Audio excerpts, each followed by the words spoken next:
Is your vehicle stopping like it should? Does it squeal or grind when you brake? Don't miss out on summer brake deals at O'Reilly Auto Parts. O'Reilly Auto Parts. You're listening to the Archaeology Podcast Network. You're listening to Tea Break Time Travel, where every month we look at a different archaeological object and take you on a journey into their past. Hello and welcome to episode 12 of Tea Break Time Travel. I'm your host Matilda, and today I'm savouring a spiced black tea, and joining me on my tea break today is musician and metalsmith Samuel Meric. And are you also on tea today? No, I don't have any tea or hot drinks. I'm not a very tea person, I would say. You're the second guest who's come on and said, I don't actually drink tea. But do you, I mean, just from looking at your work and everything, I can imagine, I don't know, a pint of mead or something. No, I prefer to not be under the influence of alcohol while walking. True, yes, working around hot metal, probably not a good idea. And indeed, so as I mentioned, so you are a metalsmith and a musician. How I found you and how I know of you is through your work with Now. I realised when I was looking this up that I don't actually know how to say this word out loud. I've written it many times. Is it carnyx? Yes, carnyx. Yeah. Okay, perfect. I realised I was spelling it wrong, like my whole life, so I was saying like carynx. Okay. And with the Y and the, anyway, so yes, carnyx. And so that seems sort of very specific. How did you get into that idea, so prehistoric metalworking and music combination? It all started in 2019 when I applied for a job in the Gaelic village where I still work now. A friend of mine was the blacksmith of this village and he lived. So I went to apply as a blacksmith because I was doing blacksmithing on my own for something like 6 or 5 years. Then they told me they have a blacksmith and they proposed me to go for coppersmith that I never did before. And at the same time, the manager of the village told me they wanted to make carnyx for the village, and of course I knew what was this instrument. I knew a little bit about it, and I was very excited about it. So they told me how to make coppersmithing. I did a few basic things, and then it was pretty easy because I had a blacksmith's background. And so at some point I started to work on the carnyx to make researches to understand how it was made first. I made the first prototype in 2019, and then the season at the village stopped because it stopped at the beginning of the fall, the autumn. And when I went back home, I wanted to make one carnyx for myself. So I made more researches, and I finally made a first working prototype. Amazing. So you said that you started with blacksmithing. And I mean, from what I have very limited experience with this, but from what I remember of blacksmithing and copperworking, they're very different metalworking techniques, right? Yes. Blacksmithing, so it's working with hot iron or steel. And coppersmithing, it's like tinsmith in English. It's working with sheets, layers of copper-based alloy metals like brass, bronze, copper, and you work mostly cold instead of the blacksmithing where you work with hot metal. And would you say then it took you, I mean, obviously I don't want you to say if one's harder than the other, for example, but I mean, for example, if you know how to do blacksmithing, is it easier to pick up coppersmithing than maybe vice versa, or are they fairly comparable in terms of the skills you need? No, I would say it definitely helped me to have made blacksmithing before, because you work with hammers, with pair of tongs also, and you need fire also at some point for warm up your metal in coppersmithing. So it was the same tools basically, and the same way of holding a hammer. So yes, it helped to have made some blacksmithing before. And did you also then kind of specialize when you were doing it as, I guess, a hobby before? Did you specialize in historic or prehistoric techniques as well? Or were you working as like a modern blacksmith or hobbying as a modern blacksmith? No, I'm working as a modern blacksmith and coppersmith, because working like they did in the Iron Age is very hard. I mean, I'm alone in my workshop and they weren't, obviously, because there is a lot. If you don't have power tools or torch gas flames, you need to be many people working to have a workflow and to be able to do the steps that you do now alone with power tools. Yeah, no, that's true. I hadn't really thought of that before, because indeed when my very small experience I had with blacksmithing, my husband, then boyfriend at the time, came along to be the bellows boy and do the bellows and everything. And so I guess... For example, is the welding, the cornices are welded with tin. And nowadays we use a torch flame and a tin wire and the product to clean the metal before welding. But back in time, they had to use flames of candles and also red hot bars of steel to warm up the metal, and it might have been very difficult, because today it's not very easy to master tin welding properly with modern tools. So I don't even want to imagine how they did back in time. A lot of burns, I imagine. Yeah. Very thick leather. But did you also, I won't give too much away because we're going to talk about it in a second, but the specialty that you're looking at is from a prehistoric and historic time period. Were you always interested in those time periods? I used, before to work at this village, I used to be very into medieval things, medieval music, medieval history, medieval things. And then working in this village opened my eyes on the proto-historic and prehistoric and Iron Age times because of that work. Yeah, okay. No, that's really fascinating. And I think you might be the first guest I have who's more, from a European perspective at least, who's not just prehistory, because I have to admit, probably I'm a little biased in most of the objects I pick are from prehistory, so because I am a prehistorian. So that's really interesting to have someone from both perspectives. And on that note, if you could travel back in time, where do you think you would go and why? I would definitely go to Neolithic, the end of Paleolithic, and maybe also the Bronze Age. It's time periods I really like because it's full of mystery, and it's also the beginning, the starting point of our modern society nowadays. And it will be very interesting to see how people or society was organized at the time. Also for the Bronze Age, it's because I really love the bronze metal itself and all the thing it represents in terms of transforming the societies and also the way of working the metal itself. Yeah, you could see how they were doing with what you were talking about before, with welding the pieces together. Well, thank you very, very much for joining me on my tea break today. And before we look at today's object, which we've already mentioned a little bit, we're first going to journey back, this time to 100 BC, to Iron Age, and now I'm probably going to mispronounce this, Tantagnac? Tantagnac, yes. I'm in France. High school French didn't let me down. And unlike our usual peaceful journeys to the past, this one is filled with noises, smells, emotions. Hundreds of people fill the space. The smell of sweat, blood, mud permeates the air. Screams and cries and the clashing of metal on metal, metal on leather, metal cleaving through skin. But then suddenly there's another sound, a loud, blasting call that reverberates around the hills and within every head. Looking up to the top of the nearby hill, you see a line of figures, each one blowing into the end of a around 2-meter-long bronze horn. Each horn is topped with a beautifully crafted head, wide ears, carved eyes, gaping jaws, from which emits the blasting noise.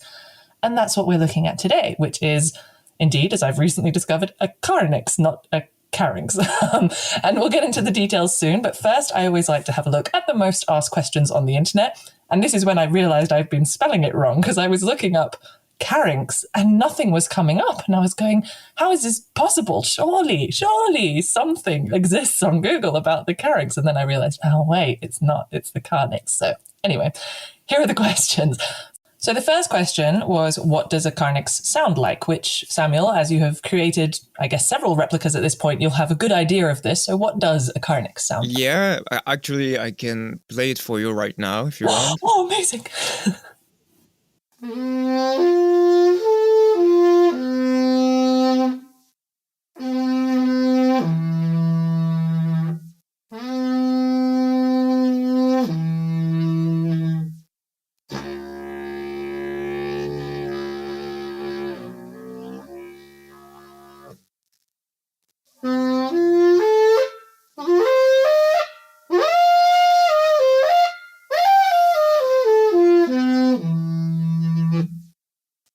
That's it.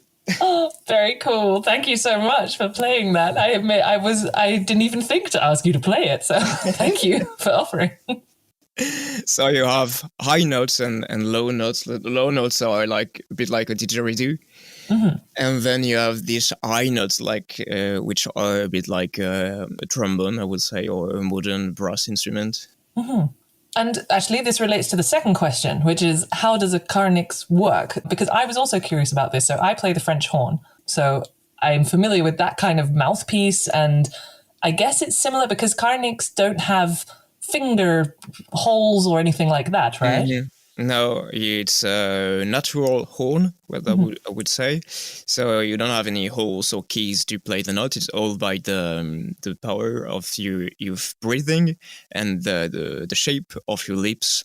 Mm-hmm. So it's like any other brass instrument. You have to make with your lips to play, to make a sound, and then by mixing the air and the shape of the lips, you have all the notes.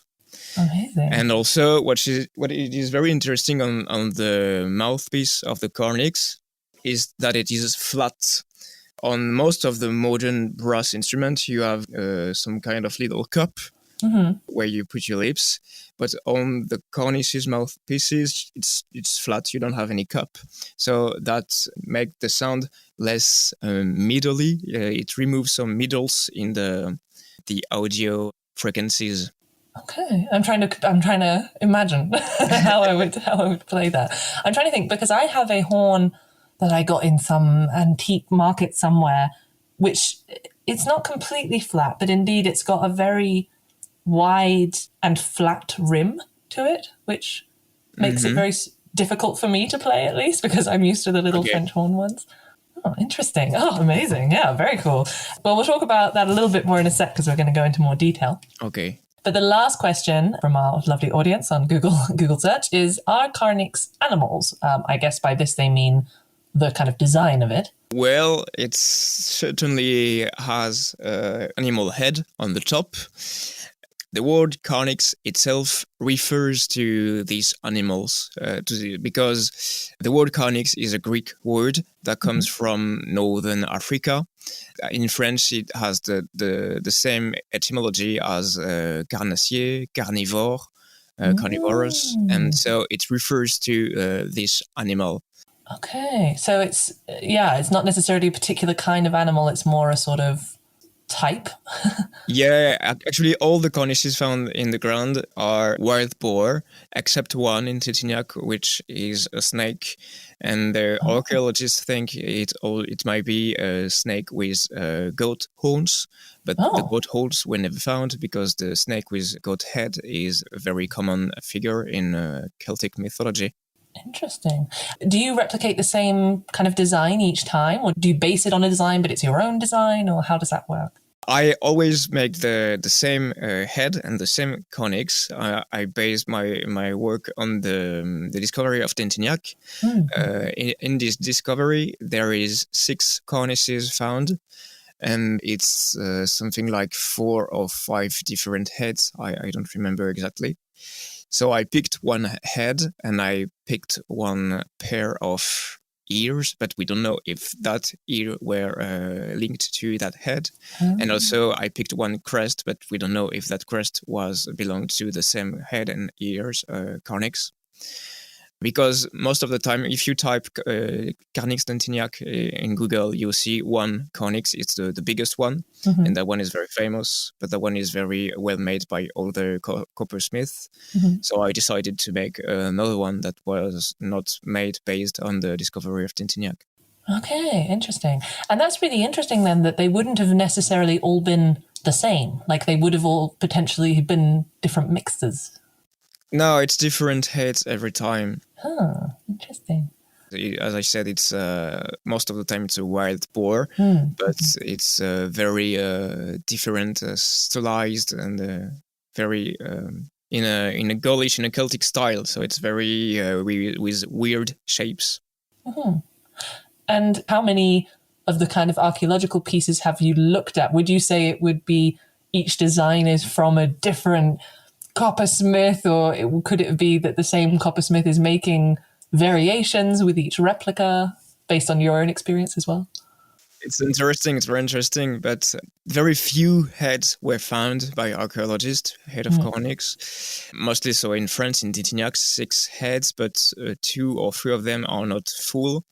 Also, in north of France, a long time ago, a small piece of the left side of another carnyx of a head, were found. Also in Italy, in San Zeno, I think, a piece of the head.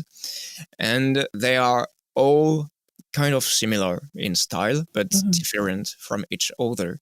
And then you have the famous Deskford carnyx found in Scotland. And this one has a very different head than the one found on the continent, I would say.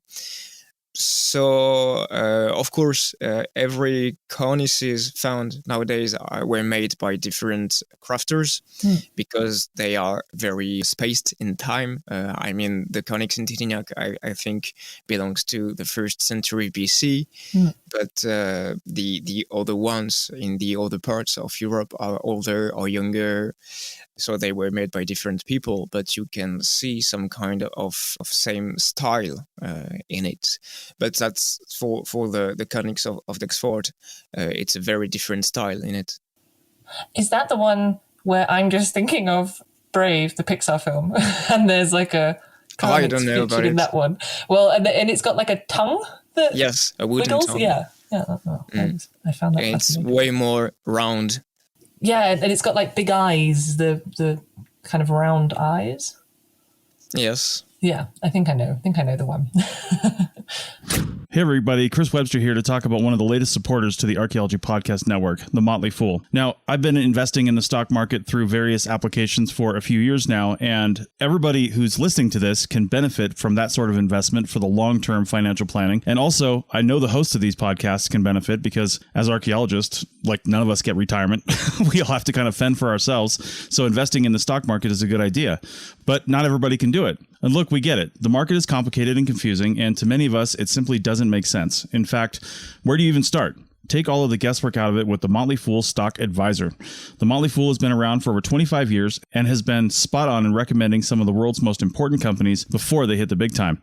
I'm talking about Amazon, Tesla, Netflix, Starbucks, all before they exploded in value. With their easy to use and super informative service, Stock Advisor, you could join the ranks before they potentially find the next big thing. After all, their average stock recommendation is up over 400% as of April 10th, 2023.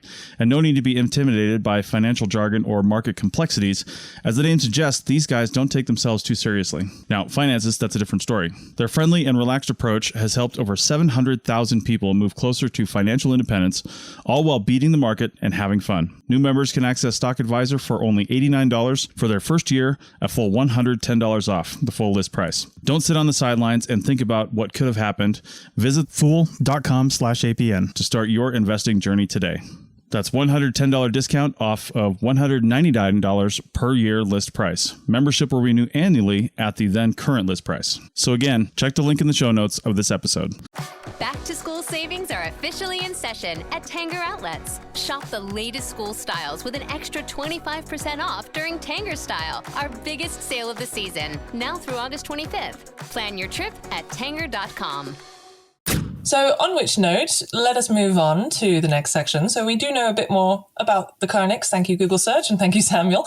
But perhaps you could tell us more about it. So we've already talked a little bit about kind of the physical evidence that we have for carnyx. And I mean, it sounds like there's not that much actually. Do we have other like written evidence for them? There is written evidence and there is also visual sources. The written evidence were written by Greeks and Romans people talking about the Celtic tribes. Mm-hmm. And they said most of the time that they used the carnyx on the battlefield to put fear into the enemy and to make themselves strong before the attack. And also sometimes, that is a bit weird, they said they make very high-pitched notes with it. And they also said that there is a lot of this instrument on the battlefield. But it does not refer specifically as the carnyx. They said brass instrument in general. Okay, so do you think that there may have been multiple types? I mean, what other... now I'm speaking as someone who has absolutely no idea about this, but I mean, how many different kinds of horn brass instruments were there at this time around Europe or in the Celtic countries? We don't really know. During the Iron Age, for the Celtic tribes, it's mostly the carnyx, but during prehistoric times in Ireland, for example, you have very many different horns, bronze horns, but that is way before the Iron Age. But the problem with this instrument that it is that it can be remelted, and it is a very expensive metal. So I think when people did not have the use of it anymore, they just remelted and make new objects in bronze with it. Even back then, the arts were just not appreciated. They were remelting down all these instruments. Yeah. Indeed, you mentioned just then, and we sort of talked about when we did our little time travel segment as well, that the assumption is that they were used in battle. Do you agree with this? I mean, I assume that you don't use it in battle now when you have your replicas. No, I don't have a lot of use in battle with the carnyx. But that was what the Greeks and the Romans brought us. And it might be true for sure, but also they didn't write many things. But thanks with the discovery of Tintignac, archaeologists also think these instruments were used during religious rituals and ceremonies, because the carnyx of Tintignac were found into a Gaulish sanctuary. And also the cornices were destroyed by the Gauls before to be put it in this sanctuary in the ground. Interesting. Yeah, like, sacrificing the weapons, the swords, destroyed and put in the ground. So the same way. So this is why archaeologists think it might also have been used for rituals. And also very interesting, on the cornices, the mouthpiece is straight, not curved. So it's very hard to play it in the battlefield, because you need to have your head bounced back to play the carnyx. Or you have to be two with someone holding it in front of you. You don't have a curved mouthpiece. I don't know if you see what I mean. Yeah. So you have to have your head. Yeah. If it's going to be straight up, you have to have your head like all the way. Yes. So it's not very convenient on the battlefield, and all the mouthpieces of cornices ever found are straight. There is only two mouthpieces found, one in Tintignac and one in San Zeno in Italy, and they are both very similar, and both of them are straight. And we never found any curved mouthpiece for cornices. But speaking of what I was saying 2 minutes ago, I said also you have visual representation of the carnyx. And one of the most famous is the one of the Gundestrup cauldron. Ah, yes. You can see a military protest and 3 people playing the carnyx at the end of the protest. And they're playing the carnyx with their head right, not back. Okay. So like if the mouthpiece were curved, but this cauldron is a bit of an issue, because it was not made by Celtic tribes. It was made by a Central European tribe. I don't remember the name. Oh. And it was made for Celtic tribes. So the people creating that design were not Celts, and we don't even know if they already saw before carnyx in use. Because when you get closer and look at the mouth, and the mouthpiece of the carnyx, you can see it's not very clear. It's a bit weirdly shaped, like if the artist didn't knew how it was really made. That's almost similar to all those medieval tapestries, right? Of picturings of hares, and they just look like, I don't know, rhinoceros or something. Like, you can tell the artist was told, just do this animal, and they had no idea what it looked like. Yeah. So I guess someone was told, do a carnyx, and they were like, okay. Well, I guess I'll do it this way. Which then with your replicas, are you making them also then with the straight or with curved? I make both. Customers can order straight, curved, or both. I also made screwing system that allows you to switch mouthpieces. Oh, clever. And so when you play the straight one, because I'm just thinking from a brass playing perspective, it would be so hard just to get the airflow if you've got your head all the way back. So, I mean, when you play it with a straight mouthpiece, do you have it kind of lying flat instead? Yeah, when I play on stage with my band, I have a leg holding the carnyx, so I play it in front of me. It's very more convenient. But when I make the demonstration at the Celtic village, I play it with my head bounced back to show people that it was how it could have been used back in time. Amazing. Oh, that's really interesting. And indeed, that's really interesting that it was depicted by other people in a different way. So, yeah, you don't know whether people maybe did see it, and indeed they did. The carnyx were straight up, but then they weren't really paying attention to the heads of the players, or whether they just assume, oh, it's this really long thing, therefore it must be played straight up. Oh, fascinating. Because also, now I'm just really thinking about this, because the heads, I guess if you would play it, when you play it straight, do you play it that the head is facing up, or the head of the carnyx is facing up, or the head is facing down? The head is facing up. Yeah. Which, because otherwise the sound would go into the floor. So it's way more interesting to have the sound with the head up. Oh, fascinating! Now I want to try one and see how it is. But one day I will try one. And so, that's really fascinating. And when we've talked a little bit already about that there are other kind of brass instruments, and I guess, I mean, obviously nowadays you don't have like horns in battle, but like in historic times and even medieval and kind of pre-modern times, you had still that idea of the heralds in battle kind of coming in with the horns. So I guess it has developed from that, would you say? Or do you think it's kind of the carnyx? Does the carnyx? Yeah. Sorry, carry on. But it's very interesting to see that brass instruments are still in use in the military purpose, I mean. And they obviously it was also back in the Iron Age, and I think it also was during the Bronze Age because of the Scandinavian bronze doors. This S-shape horns that comes from the Bronze Age in Scandinavia, mostly Denmark, also a little bit of northern Germany and south of Sweden and Norway. These are very big horns, mostly found by pairs, and they are from 1000 BC, something like that, I think. And we also think they were used in battle. So the history of brass instruments during battles is started way back in time. I mean, let's be honest, they are the most epic sounding instruments. I mean, I always say, when we're listening to films, I always sort of nudge my friends and go, that's the French horn in the background, because it always just sounds so cool. If you have an epic film soundtrack or anything, it's always going to be brass instruments.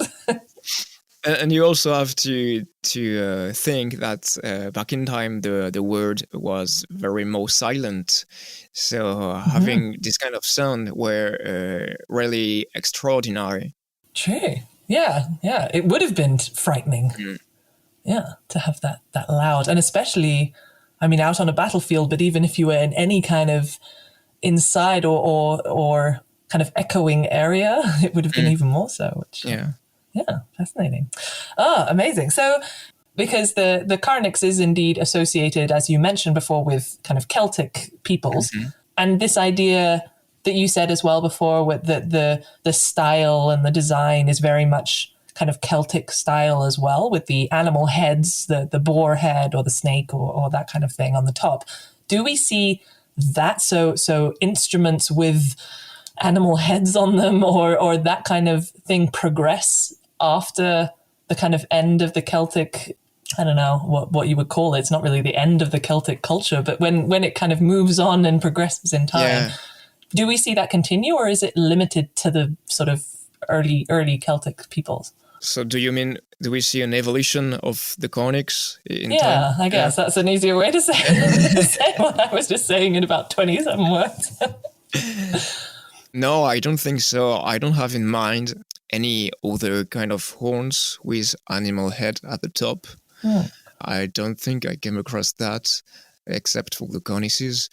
When the Celtic tribes, the Celtic people were mixed to the Romans and other cultures, I don't know. It's mostly, I speak from the French point of view, where it mostly became a Roman culture, and I don't know. I don't think this kind of horns were very in use anymore.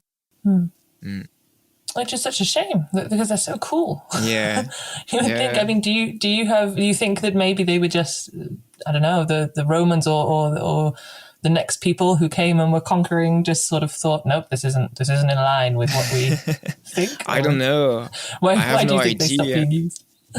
I have no idea, and also, as I told earlier, it could be remelted to have the metal reused. So yeah. Oh, which is just so sad to think how many possible characters there were.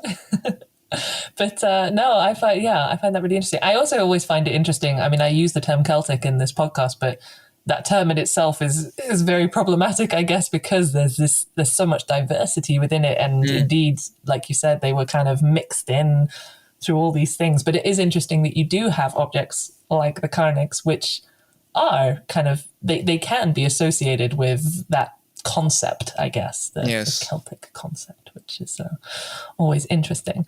And I'm also curious, so I just wanted to ask as well, so you had experience as well before with playing brass instruments. You mentioned a band already. Is that also something that kind of affected how you look at the archaeology? So when you're creating replicas, does your understanding as a musician affect how you interpret the archaeology, or is it sort of, how does that work in your process of replication, shall we say? I never played any brass instrument before the carnyx, but I play a lot of other instruments, string and wind instruments also. And when I first remade the carnyx based on the archaeological paper of Tintignac, I had to tune it because it was not tempered, as we say. It's a musical term that means that it's in the scale of the Western modern music. So I had to tune it to be able to play this instrument with other modern instrument. Otherwise, it will sound false, wrong. Interesting. Which, I guess is something, I mean, that's always something when they talk about kind of ancient music and all of that it's so based on our interpretation or how we play it and all of that kind of, I didn't even think about the tuning side of things. Yeah, so every time I make a carnyx, I tune it, but not if the customer want it like the archaeological tuning. I just leave it that way. But because it's mostly for playing with other instruments, I tune it. So I just have to cut the beginning of the tube and try until the notes are right. Have you ever gone too far and then it just gets to the head and you're like, oh... No, I'm very careful. No, but that's also fascinating. And actually, I'm curious, I'm said in our little time travel section that they're about 2 meters long. How big are they, though? I'm sort of picturing in my mind 2 meters, but I couldn't find any real... Oh, you mean the length of the carnyx? Yeah. No, it's not 2 meters. It's 1 meter and 70 centimeter high. Okay. Something like that. It's as tall as a person, basically. Yeah. Okay. But you also have the ears and the crest that can be very big. But the tube itself, it's just as tall as a person. And the way that it's made, I mean, I'm assuming like the head is hollow? Yes, it is. And is there any kind of shaping within the head, kind of compared to the shape outside? Or? Yes, because there is the shape outside, but you have to hammer the metal by inside to make the line goes outside. So you have the inverting design inside the head, and the head is working like a bell on the modern brass instrument. It amplifies the sound, and also the ears are also involving the sound a little bit because they are vibrating and making some kind of reverb. Interesting. And that is why also archaeologists think that why the ears are so big on the carnyx. Which makes sense why you then put like horns and ears on a snake. Yeah. Otherwise it would be a very boring instrument, I guess, because it would just be the head. But that must mean as well that every different head shape, type, animal thing also creates a slightly different sound. Yeah, but it's very minor changing the sound, I would say, because what will be very impacting the sound on this instrument is the diameter and the length of the tube itself. Okay. But as I told earlier, continental style of carnyx head almost sounds the same, but the one in Scotland, in Dexford, is a very different head, and it's also a very different sounding, according to John Kenny, which is a Scottish carnyx player, which play both. He has a replica of Tintignac and also a replica of Dexford, and it says they are very different in sound because of the head. Well, and because the Tintignac one, like I say, I can mainly just remember this tongue from the Scottish one. Like that must be, because the Tintignac one doesn't have anything inside the mouth, right? No, it's like an open mouth. Yeah. And the Scottish one is more closed, like a human head. Mm-hmm. I'm now really curious. I will try and find a link of that being played. Yeah, you can have you have on YouTube. You just type John Kenny carnyx and you have him playing both of them and telling this. I will find the link to that and I will put it in the podcast notes so that people can listen, because I want to listen to that now and hear what the difference is. I've always wanted to play one. I think they had some. I was at a conference somewhere and they had. I can't remember if they were carnyx or if they were just horns, but the long horns, and I really wanted to have a go, but there was a long line of people and I had to go back to the conference. But one day I will play a carnyx. Chicken tacos should only be trusted to chicken professionals. That's where we come in. Introducing Zaxby's new chicken finger tacos. One comes with pico de gallo and creamy chipotle ranch, and the other comes with bacon, lettuce, tomato, and avocado ranch. Chicken experts since 1990. Chicken taco experts since now. Order yours today in the Zax Rewards app. Woo, saucy! Zaxby's. Hey, podcast fans. I've got to talk to you about drinking water. As an archaeologist, I've been on surveys where we had to drink 3 to 5 liters of water every day. That's 1.3 gallons, just to basically not die.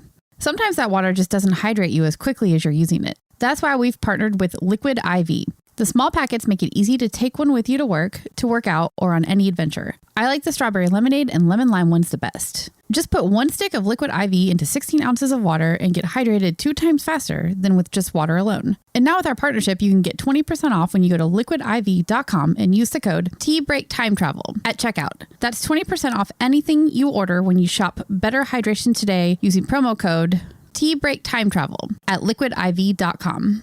Okay, so we did already introduce you a little bit, Samuel, in the beginning of this episode in terms of your kind of metalworking background, but I thought we could maybe talk a bit more about the music side of things and also, of course, your business that you have making the carnyx and your work as a musician. So you founded a band, I believe I saw, and I apologize, by the way, if any of this information is incorrect. But Go Funnel? Yes, you can say Go Funnel. And we're also part of another group, Nerdgoth. So what kind of music, what was your inspiration for creating those groups? So I created these bands way before I started to recreate the carnyx. And Gofanon is the band I created in 2016, and it's some kind of folk, acoustic, pagan folk, or dark folk music using modern both and ancient instruments in it. We just added the carnyx in it something like 1 or 2 years ago, so it's very recent. And I don't have any album yet, recorded album with the carnyx in it, but I'm working on it. Excellent. And the other band, Nethergot, it's Celtic punk music. Very cool. And it also started way before, but I didn't create it, this band. It's a band I joined something like 5 or 6 years ago. And I play guitar in it. And we also added the carnyx on the live set a little bit. And I'm always curious because I mean, I love that style of music and everything. I always loved it. I used to attend a lot of like medieval festivals and things, and you always have these amazing bands that I guess are similar styles and just such cool music because it's, using these slightly different instruments to what you're used to, but it's kind of recognizable enough. But do the members of your band, I mean, were they kind of, shall we say, modern musicians and then became interested in more historic times? Or was it straight from the beginning? I mean, like your first experience with brass instruments was the carnyx. No, in Gofanen, it's mostly traditional musician or folk, and so they are very into historical music. We have 2 teachers in the band also, in French and Occitan, and also we have another musician that comes from a medieval band. These are people very interested in historical music. And in Nethergot, we are 9 on stage, so it's very different people, but it's also people that comes from both either metal music or traditional European music. And in terms of, I mean, we spoke very briefly before about the fact that when you are looking at, for example, ancient or prehistoric music, so before things were written down, before notes were written, I guess. I mean, how do you think those sounds that we now associate in the modern day, I mean, like I was just saying, I go to these, medieval festivals and I hear the music and I'm like, oh yes, that was definitely what they were playing back then. But I mean, I don't know. What's the kind of earliest music that we have? Do you know, like how far back does it go? I know the Greeks during antiquities had written music. So I think that the oldest European music you can find. But yeah, I think the Greeks ones, you have the aulos. It's someone playing 2 kind of reed instruments at the same time, like 2 oboes. And you also have the lyre. And singing and drums, I think, if I remember correctly. Okay. And would they have used the same, like, musical notation that we do? I don't think so. I don't know a lot about it, but I think it's very different. Yeah, that'd be real. Now I'm curious. But I know that there is people specialized in it. They replay the written music of ancient Greeks. Okay. So I'll have to look that up. See if I can find. Because, that would be really, I mean, that's, I guess, the closest you can get almost to replicating past music. And as you sort of mentioned, your musical work in those bands, but also by yourself, has sort of focused a lot on the kind of, I guess, Northwest European music, kind of the traditional music and the folk music, I think. Is that correct? It depends. On Gofanen, we have influences from different parts in Europe. I sing most of the time in Occitan. Occitan is one of the regional languages of southern France. But in France, regional languages are dying. It's like almost nobody speaks them anymore. And of course, these languages came with a culture, with dances, with music, with dressing. So we also sing traditional songs from Occitan, southern France. Oh, cool. So that is more Mediterranean music, I would say. Okay. But we don't really play it Mediterranean. We tend to make dark music. close to the heavy metal scene vibe, I would say, but using acoustic instruments. Okay. And also I sing in English and in a little bit in Swedish and in French. And yeah, I'm also very, I like a lot Scandinavian music. And in the band, we have someone playing bass, nyckelharpa, the Swedish violin with keys. Okay. So that is, that is a traditional Swedish instrument bringing a very northern sound, I would say. We just have many different influences in Gefanen from all over Europe. And in Nedergot, it's a little bit of the same, I would say, but it's more punk and metal. We have a punk drum and high gain guitars, and we also play a traditional song from Eastern Europe and Mediterranean and Northern Irish, Celtic, I would say.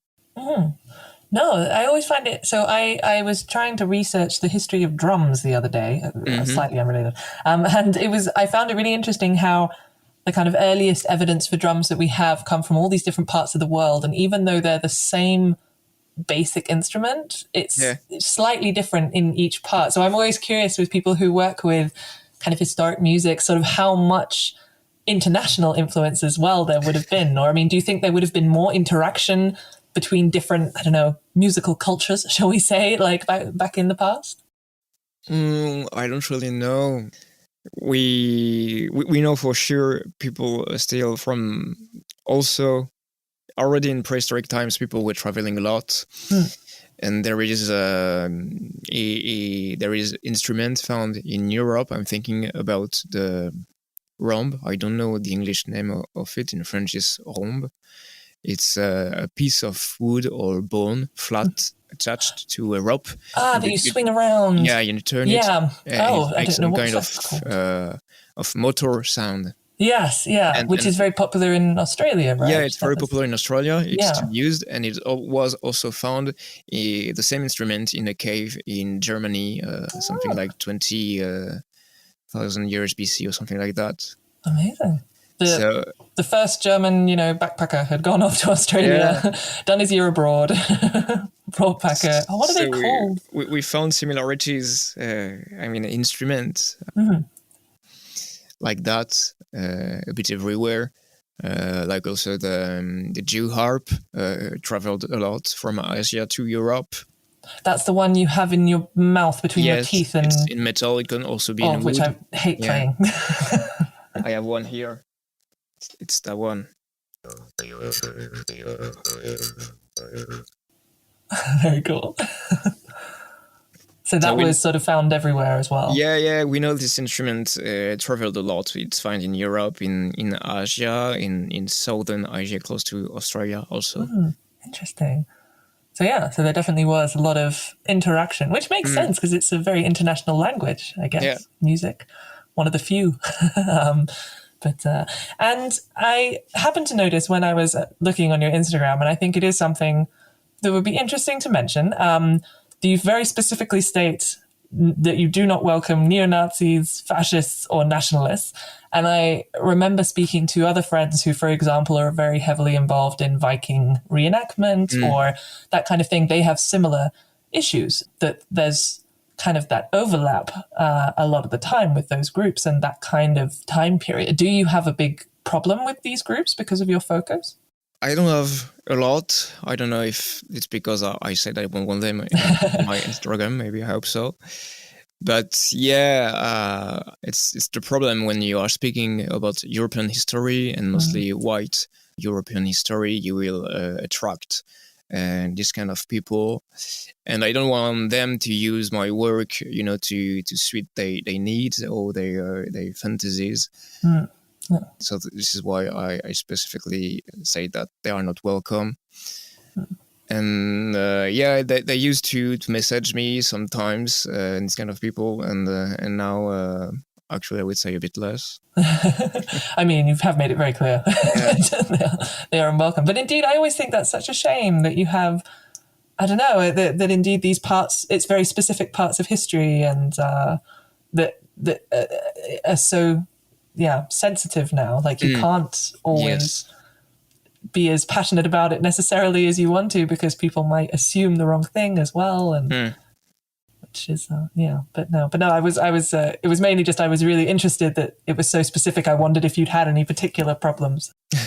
But, No, it's just I don't want them to use my work. Yeah, no, that's fair enough. And indeed, so you decided to focus on creating the current carnyx. I've spelt it wrong here again. I was about to say carnyx, but no, it's the carnyx, with your business, Obrador, Forge and Craft. But that seems a very specific niche. It is. What are the sort of advantages or disadvantages of that kind of specialization, would you say? Advantages that we are very few in Europe making this. I think we are something like 20 in Europe. I think something like 4 or 5 in France. And most of the people recreating the carnyx are not musicians. And I really wanted to bring this instrument into a musical, how to say, a musical context. Thanks. We are very few to do it, but that means also a lot of people, it's a bit surprising, but a lot of people want a carnyx. I want one. But I can't afford one, but I want one. People are messaging me quite often about how to get one. And so I even if it's a very a niche thing, I have a lot of order, so I don't see a lot of disadvantages in it. That's good. And I really enjoy making them, and I specifically want to make only that for the moment, to be better at it. Because every time I make a carnyx, I try to make the next one a little bit better and better and better. So I'm always trying to modernize the tools and kind of things like that. And are you, the customers that you have, are they kind of like museums that need replicas, or are they just individuals who are interested, or like what's the range? There is a bit of everything. It is musicians, not musicians, just people liking history or that does not want to play or know how to play an instrument at all. Also bands, sometimes famous bands. I made the first one I made for Elevati. Oh wow! Also, sometimes museums. I don't had for now, I think, but I had also few reenactment associations from the Iron Age. Cool. It's this kind of things. Yeah, wide range. That's very interesting. And actually, so do you ever have, when you're playing with?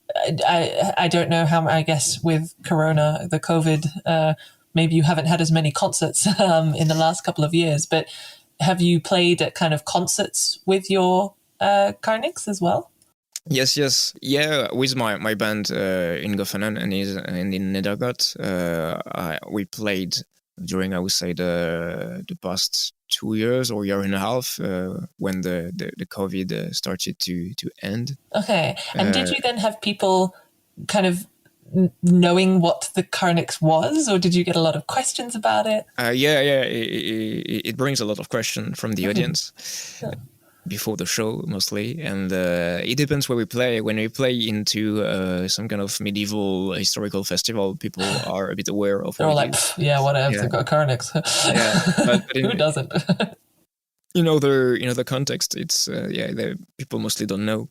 Yeah, no, that's really fascinating. No, I always like to ask because I think that it's really. A couple of the other guests I've had on here are sort of similar to you in that they have very specific mixture of interests that they have combined into a job. And I always think it's really interesting to talk about, because I imagine other people might be listening in and going, well, I like music and I like, doing this. So it's, what would you say that it was a slow start, or was it something that you didn't think would actually become a job, or did you always want to make it into something that you lived off? I started during the COVID. And I was able to start it thanks to the COVID, because I was at home with my pay every month and working in my workshop. It started slowly, and the more I did it, I tried to make myself visible on the internet, on Facebook, Instagram, and YouTube. So I posted a lot of videos and pictures so people can find me. And thanks to that, I was able to have many orders. Yeah, no, that's fantastic. And yeah, I mean, congratulations that you've been able to make it into something that you can make money from, because that's always the dream, right? Yeah. To do that. And so just as a final question, so if you, what advice would you have then for anyone else who might be listening and thinking that they maybe want to follow a similar path in their future? I don't know. It's always very different depending on where you are, what you do at the moment. If you want to start these kind of things, I would say that you must never be you must never give up. Try, even if you fail. Thing it's you have to try and try again. I did a lot of trying. I spent 1 year making the first prototype of the carnyx. And it was a lot of fails at the beginning until I found something working. Which is amazing, though, especially considering that you said you didn't even really have experience in copperwork. I mean, I'm amazed that you have managed to be so successful at creating these carnyx. If you didn't really have experience with brass instruments, you didn't have experience with working copper. I mean, that's amazing. I'm very impressed. Okay, well, I think that probably marks the end of our tea break. Okay. Probably time to get back to work. It sounds like you've got a lot of orders to fill. So I'll let you get back to it. But thank you so much for joining me today, Samuel. It was really great to talk to you. And, I appreciate it. It was nice. And if anyone who's listening wants to find out more about Samuel's work, everything that we've been talking about today, so Opera Fortuncraft or the Go Fanon or Nerdegoth, I will put the link into the show notes. I'll also try to find that video about playing the different kind of carnyx and other kinds of prehistoric music as well that we've talked about today. So do check out the show notes on the podcast homepage. And I hope that everyone enjoyed our journey today, and see you next month for another episode of Tea Break Time Travel. I hope that you enjoyed our journey today. If you did, make sure to like, follow, subscribe wherever you get your podcasts, and I'll see you next month for another episode of Tea Break Time Travel. This episode was produced by Chris Webster from his RV traveling the United States, Tristan Boyle in Scotland, DigTech LLC, Culturo Media, and the Archaeology Podcast Network, and was edited by Chris Webster. This has been a presentation of the Archaeology Podcast Network. Visit us on the web for show notes and other podcasts at www.archpodnet.com. Contact us at chris@archaeologypodcastnetwork.com. Is your vehicle stopping like it should? Does it squeal or grind when you brake? Don't miss out on summer brake deals at O'Reilly Auto Parts. O'Reilly Auto Parts.